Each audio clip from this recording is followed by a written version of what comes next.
Bienvenue dans la vidéo de présentation de la création d'un devis. Afin de créer votre devis, allez tout d'abord à la section Devis. Ici, vous avez deux possibilités, soit consulter la liste des devis, soit ajouter un nouveau devis. Vous retrouvez dans toute cette liste tous les devis qui n'ont pas encore été acceptés. Nous verrons plus tard comment faire pour accepter un devis. Pour le moment, allez sur Ajouter si vous souhaitez créer un nouveau devis.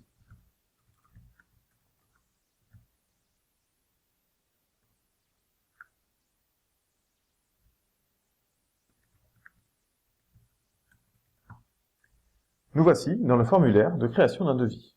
Tout d'abord, vous pouvez, si vous le souhaitez, renseigner un libellé. Le libellé est optionnel et permet de personnaliser l'objet du devis. Par exemple, rénovation, appartement. Ensuite, vous devez sélectionner la date du devis. Par défaut, la date du devis est la date du jour, mais vous pouvez très bien modifier cette date. La date de validité du devis est la date jusqu'à laquelle le devis pourra être accepté par votre client. Vous pouvez modifier cette date. Par défaut, le délai de devis est d'1 mois. Nous allons par exemple mettre un délai de validité de 2 mois et donc sélectionner le 2 mars 2016. Client. Ici, vous devez sélectionner le client auquel vous souhaitez envoyer votre devis. Par exemple, Monsieur Reynaud Jean. L'adresse que vous avez renseignée dans votre client apparaît automatiquement dans la section Adresse.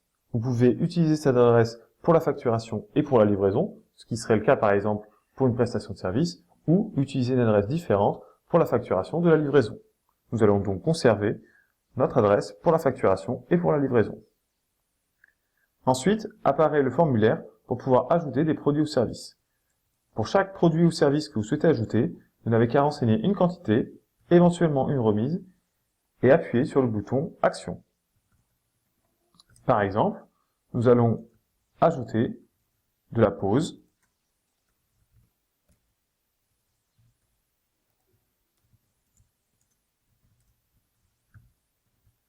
une douche,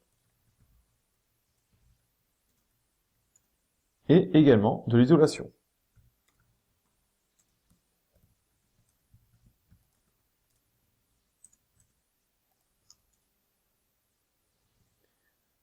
Une petite étiquette apparaît en haut à droite pour vous dire que la vente a bien été ajoutée. Ensuite, vous retrouvez tous les produits que vous avez ajoutés. Nous retrouvons donc nos 10 heures de pause, notre douche et nos 50 m² d'isolation pour un total de 3 948 € TTC, dont 658 € de TVA. Cela vous permet éventuellement de valider les devis que vous souhaitez ajouter et éventuellement de modifier ou supprimer un article.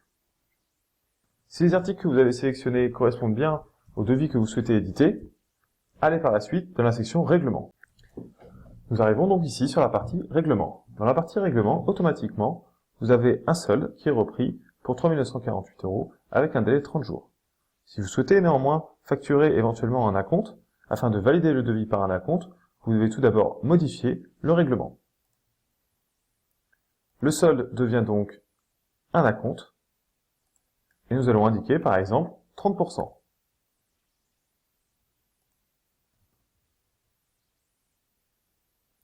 Nous avons donc un acompte de 30%, et ensuite nous allons ajouter notre solde. Pour ce faire, nous allons cliquer sur Ajouter un règlement.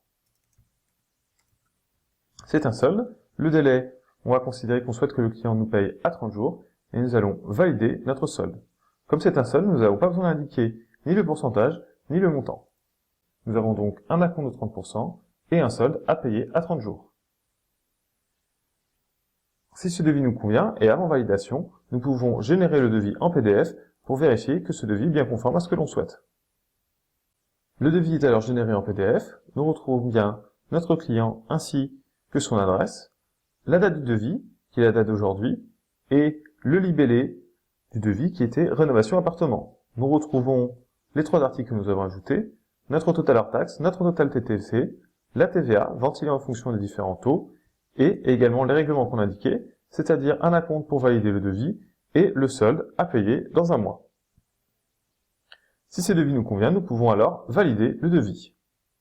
Pour ce faire, il faut revenir sur la partie Création du devis et cliquer sur le bouton Valider. Le devis est alors validé. Succès, le devis est validé. Nous avons donc un devis qui a été créé aujourd'hui pour une date de validation d'aujourd'hui.